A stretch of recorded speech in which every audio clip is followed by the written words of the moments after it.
দেওয়ার জন্য। এদিকে তো সবকিছু রেডি। আর মা কি করছো এখানে? নিশান পুজো করছি। নতুন নিশান বানানো হয়েছে, সেটা এখন পুজো। কে দাঁড়িয়ে আছে কেন?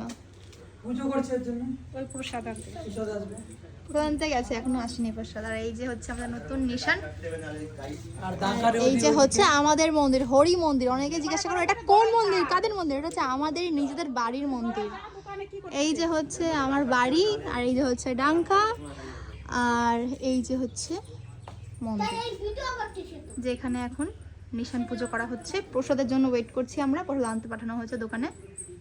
তো হ্যাঁ, তারপর আমরা রেডি হবো। কিরে, কখন রেডি হবি? আমি রেডি হব, একটু পুজোটা হয়ে যাক তারপর রেডি হব, পুরো ফুল দম। বাবা সবাইকে ফোনে করে ম্যানেজ করছে। আর এখানে হচ্ছে যে সব খাওয়া দাওয়ার জন্য সমস্ত বাজার আমি করে নিয়েছি, মানে দলের সমস্ত খাওয়া দাওয়ার জন্য। গাড়ি আসে বেরোবো। আর ডাঙ্গাগুলো কি সুন্দর লাগছে, সাজিয়ে গুছিয়ে রেখেছে। ওয়াও, হেভি লাগছে, সুন্দর লাগছে। তো চলো ঠাকুর নামে যাওয়া যাক। জয় হরি বল।